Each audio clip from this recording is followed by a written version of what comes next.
बिस्मिल्लाहिर्रहमानिर्रहीम अस्सलाम वालेकुम and welcome to life in UK with Umme Harim. UK दे रहा है चैरिटी वर्क वीज़ा बिल्कुल फ्री। कोई आइल्स की ज़रूरत नहीं आपको, कोई इंग्लिश की ज़रूरत नहीं है। तो आज की वीडियो में मैं आपको बताऊंगी कि वीज़ा अप्लाई कैसे करना है, इसमें कौन कौन से डॉक्यूमेंट्स चाहिए। आप अपनी फैमिली को साथ लेके आ सकते हैं बच्चों के साथ, तो ये इस वीज़ा की सबसे अच्छी बात है। आपको 1 साल का वीज़ा मिलेगा, इसमें आपको और कौन-कौन से डॉक्यूमेंट्स चाहिए, आपको क्या-क्या करना है, स्टेप बाय स्टेप मैं आपको पूरी वीडियो में बताऊँगी। पूरी वीडियो का एक-एक पार्ट अच्छी तरह से देखिएगा। Charity work visa tier 5 visa है, चैरिटी वर्क वीज़ा और इसके साथ-साथ रिलीजियस वीज़ा, ये इनका सेम प्रोसेस होता है। अगर आप चैरिटी वर्क वीज़ा को अच्छी तरह से समझ लें, तो जो लोग रिलीजियस वर्क वीज़ा अप्लाई करना चाहते हैं, तो ये सारी गाइडलाइन उनके लिए भी सेम है। तो मेरे साथ इस वीडियो में जुड़े रहें और आखिर तक मेरी वीडियो को देखिएगा। तो इससे पहले अगर आपने मेरा चैनल अभी तक सब्सक्राइब नहीं किया या आप मेरे चैनल पे नए हैं और पहली दफ़ा मेरी वीडियो देख रहे हैं, तो मेरे चैनल को सब्सक्राइब कर लीजिए और बेल आइकन को प्रेस लाज़मी कीजिएगा, ताकि आने वाली हर नई वीडियो का नोटिफ़िकेशन आपको मिल सके और आप मेरी वीडियोज़ पे मिलने वाली सारी इन्फॉर्मेशन आप हासिल कर सकें और आप इससे फ़ायदा उठाएँ। इसके साथ-साथ वीडियो को लाइक और शेयर ज़रूर कीजिएगा। चलते हैं अपने वीडियो के टॉपिक की तरफ।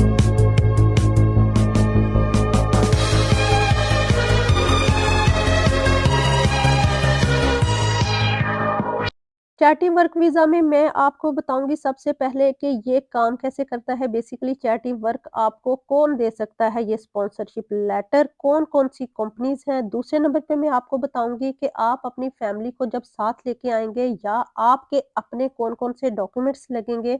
और तीसरे नंबर पे और आखिरी नंबर पे मैं आपको बताऊँगी कि आपकी कितनी फ़ीस लगेगी, एम्बेसी फ़ीस होगी या फिर आपको अगर अपने अखराजात साथ लेके आने हैं, तो वो पर चाइल्ड या पर आपके डिपेंडेंट कितना आपके अखराजात होने चाहिए आपके पास के आप फिर यहाँ पे आ सकते हैं। तो मेरे साथ रहेगा और इसके साथ-साथ एक बहुत ही अहम चीज़ कि आपकी बैंक स्टेटमेंट कितनी लगेगी और किस सूरत में आपकी बैंक स्टेटमेंट नहीं लगाने की ज़रूरत आपको साथ। ये सारा पॉइंट मैं आपको बताऊँगी वीडियो के एंड पे, तो ज़रूर देखिएगा। तो चलते हैं अपने फर्स्ट स्टेप की तरफ के चैरिटी वर्क वीज़ा किस तरह से आपने लेना है और आपको कौन-कौन सी ऑर्गनाइज़ेशंस ये वीज़ा देंगी और बेसिकली चैरिटी वर्क वीज़ा है क्या? चैरिटी वर्क वीज़ा एक वॉलंटियर काम का वीज़ा है, यानी जिसके आपको पैसे नहीं मिलेंगे, उसको बोलते हैं चैरिटी वर्क वीज़ा या फिर religious visa. Charity work visa में जब आप ये सोच लेते हैं कि काम नहीं करेंगे या काम करेंगे तो वो फीस बिलिल्ला करेंगे, तो फिर आप खाएँगे-पिएँगे कहाँ से? और ऊपर से आप कह रहे हैं कि आप फैमिली भी साथ लेके आ सकते हैं, तो उसका गुज़र-बसर कैसे होगा? ये बहुत इम्पोर्टेंट क्वेश्चन है जो सब पूछेंगे।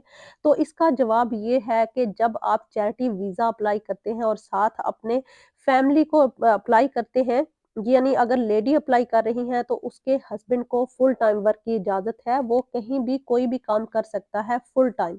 बच्चों का जो है वो स्कूल फ्री है, यहाँ पे बच्चों की एजुकेशन फ्री है, तो वो अपने बच्चों को स्कूल में फ्री एजुकेशन दिलवा सकते हैं, बिल्कुल नॉर्मल उन्हीं लोगों की तरह जैसे दूसरे वीज़ाज़ पे लोग आते हैं।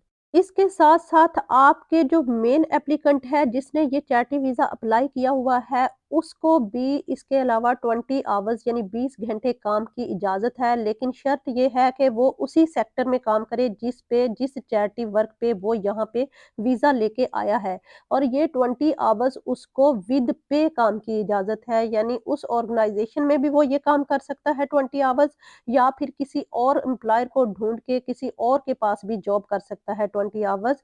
तो ये आप कर सकते हैं, पर वीक 20 आवर्स की बात कर रही हूँ, यानी पर मंथ आपके जो है ये भी अच्छे खासे पैसे बन जाते हैं, जिसमें आप अपनी ज़िंदगी का गुज़र-बसर आसानी से कर सकते हैं। तो अब आ जाते हैं कि आपको चैरिटी वर्क वीज़ा कौन देगा? चैरिटी वर्क वीज़ा मुसलमान, हिंदू, सिख, ईसाई सबको मिलेगा और ये कौन-सी ऑर्गनाइज़ेशंस हैं, ये आप लोगों के मस्जिद, मंदिर, ये टेम्पल्स, ये चर्च, ये सारे वो आपके रिलीजियस प्लेसेस हैं, ये वो हो सकती हैं या फिर चैरिटी वेयर हाउसेस हो सकते हैं, चैरिटी जो है ऑर्गनाइज़ेशंस हो सकती हैं, एनजीओज़ हो सकती हैं, फाउंडेशंस हो सकती हैं, जैसे कि यहाँ पे एक ब्रिटिश हार्ट फाउंडेशन बहुत ही फेमस है और इस तरह की और बहुत सारी ऑर्गनाइज़ेशंस हैं चैरिटी की जो कि वर्क वीज़ा देती हैं, यहाँ पे लोगों को ओवरसीज़ को बुलाती हैं चैरिटी वर्क के लिए, वॉलंटियर वर्क के लिए। तो चैरिटी वर्क के लिए आपके रिलीजियस प्लेसेस के जो एम्प्लॉयर हैं वो आपको ये वीज़ा प्रोवाइड कर सकते हैं। तो आप ये फाइंड कैसे करना है, आपने ये मेरे स्क्रीन पे एक वेबसाइट लिखी हुई आ रही होगी www.companyjobs.co.uk, इस पे आपने जाना है और आपने सर्च करना है अपना एम्प्लॉयर, इसमें आपको कैटेगरीज़ दी जाएँगी। तो जैसा कि आप मेरी स्क्रीन पे देख सकते हैं कि ये आपने वेबसाइट ओपन करनी है www.companies.co.uk, जैसा कि पहले भी मैंने अपनी स्क्रीन पे शो की थी। तो ये वेबसाइट पे इस तरह का पेज ओपन हो जाएगा, तो आपने ये स्पॉन्सर्स वाली किसी भी वेबसाइट को ओपन नहीं करना, डायरेक्ट कंपनी जॉब्स ये नीचे यहाँ पे आपने क्लिक करना है और यहाँ इस तरह का आपके सामने पेज ओपन हो जाएगा। इसके बाद आपने यहाँ पे आपने स्पॉन्सर फाइंड करना है। ये 2 यहाँ पे ऑप्शन होंगे, एक यूके जॉब्स वहाँ पे नहीं करना, आपने अपना स्पॉन्सर फाइंड करना है, वीज़ा स्पॉन्सर फॉर्म। इस तरह का पेज ओपन होगा तो इसमें आपने अपनी डिटेल्स देनी है, जिसमें आपने लिखना है अपना जो भी आपका वो डिटेल है। यहाँ पे यूनाइटेड किंगडम में आप अगर फाइंड कर रहे हैं तो वो लिखना है, क्योंकि यहाँ पे बहुत सारे दूसरे कंट्रीज की भी ये जॉब्स देते हैं, जिसमें ये कनाडा, यूएसए, आयरलैंड और बहुत से दूसरे, आयरलैंड और यूके की एक ही कोड होगा, आप उसको सिलेक्ट करेंगे।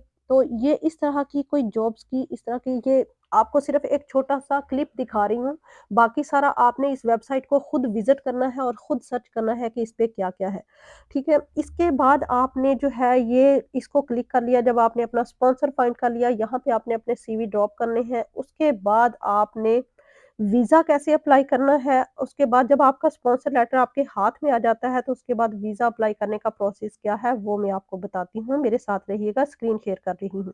तो ये डू यूके की डायरेक्ट गवर्नमेंट की वेबसाइट है www.gov.uk, इसको ये आपने जाना है तो इस तरह का पेज ओपन होगा। सर्च में आपने लिखना है चैरिटी वर्क वीज़ा, क्योंकि आप अगर चैरिटी वर्क वीज़ा के लिए अप्लाई कर रहे हैं तो ये लिखना है। तो ये सर्च में ये charity work visa temporary work visa आ जाएगा टियर 5, इस पे आपने क्लिक करना है। जैसा कि ये आप मेरी स्क्रीन पे देख सकते हैं, तो इसमें ये 5 पॉइंट्स हैं जिनको आपने अच्छी तरह से पढ़ना है और इसके मुताबिक आपने अपना वीज़ा एप्लीकेशन सबमिट करवानी है। तो पहला है ओवरव्यू, ओवरव्यू में आपको बताएँगे कि आपका स्पॉन्सर लेटर क्या है, आपके स्पॉन्सर्स का एक रेफ़रेंस नंबर होता है, आपने अपना स्पॉन्सर लेटर जमा करवाना है और इसकी कितनी कॉस्ट होगी, क्या-क्या होगा, ये सारी इसमें डिटेल बताई गई है। तो इसके साथ नेक्स्ट पॉइंट आ जाता है एलिजिबिलिटी, कि आप इसके वीज़ा के अहल हैं भी कि नहीं, कि आपने ये वीज़ा अगर अप्लाई करना है तो आपके पास वो सारा डॉक्यूमेंटेशन वर्क है या नहीं, आपके पास स्पॉन्सर लेटर है या नहीं, आपके पास बैंक स्टेटमेंट है या नहीं, या आपका एम्प्लॉयर आपकी बैंक स्टेटमेंट जो है वो शो करवा रहा है। तो ये सारा इसमें आ जाएगा, ये सारा आप पॉइंट वाइज़ देख रहे हैं, आपने ये पॉइंट्स अच्छी तरह से पढ़ लेने हैं। आप इनसाइड द यूके अप्लाई कर रहे हैं या apply from outside the UK कर रहे हैं, तो इसका भी सारा क्राइटेरिया पॉइंट वाइज़ यहाँ पे ये देखें बुलेट्स के साथ लिखा हुआ है, इसको आप ज़रूर पढ़िएगा और उसके बाद कर सकते हैं। इसके बाद आप अपने पार्टनर यानी अपने बीवी-बच्चों को साथ लेके आ सकते हैं, तो इसकी भी डिटेल मैं आपको जैसे बताया था कि मैं एंड पे वीडियो पे बताऊँगी कि उसमें आपको कितने पैसे पर पर्सन आपको चाहिए। आपके डिपेंडेंट्स के लिए कि आपने वीज़ा फ़ीस उनकी कितनी पे करनी है, एम्बेसी फ़ीस जो आपको एप्लीकेशन सबमिट करवाने के दरमियान पे करनी पड़ेगी, और इसके साथ-साथ आपको बैंक स्टेटमेंट कितनी शो करवानी पड़ेगी और किस सूरत में आप बैंक स्टेटमेंट शो नहीं करवाएँगे। तो ये सारी मैं डिटेल आगे अपनी वीडियो में बताती हूँ। इसमें सिर्फ़ मैं आपको ये वेबसाइट इसलिए दिखा रही थी ताकि आपको पता चल जाए कि कौन-सी वेबसाइट्स पे जाके ये वेबसाइट आपके पास प्रूफ़ है, क्योंकि ये यहाँ की यूके की गवर्नमेंट की अपनी वेबसाइट है, जिस पे ये अपनी वीज़ा वीज़ा कैटेगरीज़ को एवरी डे जो है अपडेट करते हैं, एवरी वीक अपडेट करते हैं, जिसमें वो बताते हैं कि कौन-सा वीज़ा एप्लीकेशन आप किस तरह से डाल सकते हैं। उसकी सारी डिटेल, उसका स्टेप बाय स्टेप प्रोसेस लिखा होता है इस पे। 1 साल का आपका वीज़ा होगा और इसके साथ-साथ आप 1 साल का और वीज़ा बढ़ा सकते हैं, एक्सटेंड करवा सकते हैं अपने एम्प्लॉयर से। यूके में रह के आपको इसके लिए यूके से बाहर जाने की ज़रूरत नहीं है। इसके साथ आपको इसमें अब डॉक्यूमेंट्स कौन-से चाहिए, वेरी इंपोर्टेंट पार्ट, तो प्लीज़ मेरे साथ रहिएगा और सुनिए गौर से डॉक्यूमेंट्स। तो नंबर 1 पे आपको चाहिए स्पॉन्सर लेटर, रेफरेंस नंबर यानी स्पॉन्सर लेटर आपको चाहिए अपने एम्प्लॉयर की तरफ से। दूसरे नंबर पे आपको पासपोर्ट चाहिए, या आपको कोई ऐसा आपके पास और कोई डॉक्यूमेंट है जो आपकी आइडेंटिटी और आपकी नेशनैलिटी शो करता हो, वो चाहिए। तीसरे नंबर पे आपको बैंक स्टेटमेंट चाहिए और बैंक स्टेटमेंट टोटल आपकी 1270 पाउंड्स है। लेकिन अगर आपका एम्प्लॉयर ये शो कर देता है होम ऑफिस को कि वो आपकी रेज़िडेंस और आपके खाने-पीने का अरेंज वो उसकी तरफ से है, तो फिर आपको ये बैंक स्टेटमेंट शो करने की ज़रूरत नहीं है। लेकिन अगर आपका एम्प्लॉयर कहता है कि जी वो बैंक स्टेटमेंट शो नहीं करेगा, तो फिर मिनिमम 28 दिन की आपकी बैंक स्टेटमेंट होनी चाहिए पुरानी, और अगर इससे ज़्यादा हो तो वो आपके वीज़ा एप्लीकेशन को और स्ट्रॉन्ग करती है। तो चौथे नंबर पे जो डॉक्यूमेंट है वो है आपका proof of relationship with your family, यानी आप अगर अपने पार्टनर को साथ लेके आ रहे हैं, अपने बच्चों को साथ लेके आ रहे हैं, तो उनका प्रूफ आपको देना है कि आपके ये बीवी बच्चे हैं। बीवी का आपका या हस्बैंड का आपका मैरिज सर्टिफिकेट हो सकता है, और बच्चों का आपका अगर पाकिस्तान से है तो बे फॉर्म बनते हैं नादरा ऑफिस से, और बाकी अगर किसी और कंट्री से हैं तो उनके पाकिस्तान के अलावा इंडिया, बांग्लादेश, श्रीलंका, नेपाल या बहुत से ऐसे दूसरे कंट्रीज़, उनकी कंट्री में अपने बच्चों के साथ आपकी बाप की शिनाख्त का क्या आपका कोई डॉक्यूमेंट है तो वो अपना साथ लगाना है। और वीज़ा एप्लीकेशन फॉर्म के साथ सबमिट करवाए जाने वाले सारे डॉक्यूमेंट्स आपके इंग्लिश में होने चाहिए, यानी इनमें से अगर कोई एक भी डॉक्यूमेंट आपका उर्दू में है या हिंदी में है, पंजाबी में है या किसी और लैंग्वेज में है, तो उसको आपको इंग्लिश में ट्रांसलेट करके साथ फिर लगाना पड़ेगा। तो अब आ जाते हैं लास्ट स्टेप की तरफ, यानी स्टेप नंबर 3। तो इसमें मैं आपको बताऊँगी कि कितने पैसे लगेंगे। आपकी मेन एप्लीकेंट या फिर आपके जितने भी डिपेंडेंट्स हैं, उनके पर हेड यानी पर पर्सन फीस, जो embassy fees, visa application fees जमा करवाते वक़्त कितनी लगनी है, वो है जी £298। तो ये आप अपनी कंट्री की करेंसी के हिसाब से इसको कन्वर्ट कर लें, £298 को, तो जितने बनते हैं उतने आप अरेंज करके रखें बिफोर दिस के आपकी एप्लीकेशन सबमिट करवाने का टाइम आ जाए। यानी अगर आप 3 डिपेंडेंट्स को लेके आ रहे हैं और चौथे आप खुद एप्लीकेंट हैं, तो उसकी आपको टोटल 4 लोगों की आपको फ़ी पे करनी पड़ेगी, जो कि £298 टाइम्स 4 कर लें, तो उसके टोटल जितने बनते हैं तो वो आपको पे करने पड़ेंगे। इसके साथ-साथ आपको शो करना पड़ेगा कि जाते ही आप किस तरह से गुज़र-बसर करेंगे, तो उसके लिए आपको कुछ पैसे आपको दिखाने पड़ेंगे आपके यूके होम ऑफ़िस को, यानी उस वक़्त नहीं दिखाने पड़ेंगे जब आप एप्लीकेशन डालेंगे, ये जब आप एयरपोर्ट पे होंगे तो उस वक़्त आपको दिखाने पड़ेंगे कि आपको पर पर्सन आपके पास इतने पैसे हैं कि आप यहाँ पे आके आते ही असाइलम नहीं डालेंगे, या फिर आते ही आप गवर्नमेंट का पैसा खाने के लिए असाइलम या इस तरह का कोई और हथकंडा इस्तेमाल नहीं करेंगे। तो वो कितने पैसे चाहिए आपको, उसमें आपको £285 आपके अपने पार्टनर के चाहिए, और चिल्ड्रन में से पर चाइल्ड जो है फर्स्ट बच्चे की आपको, पहले बच्चे की आपको शो करनी पड़ेगी £315, और उसके बाद आपके जितने भी बच्चे हैं पर बच्चा £200 आपको शो करना पड़ेगा कि आपके पास ये देखें ये पैसे हैं और हम ये पैसे खर्च करेंगे जब आपके कंट्री में इंटर होंगे, क्योंकि आप यहाँ पे वॉलंटियरली वर्क के लिए आ रहे हैं। आते ही आपके पास जॉब नहीं होगी, तो आपके पास इतने पैसे होने चाहिए जो आप एयरपोर्ट पे यूके होम ऑफिस को दिखा सकें कि ये हमारे पास पैसे हैं, हम अपना गुज़र-बसर कर सकते हैं।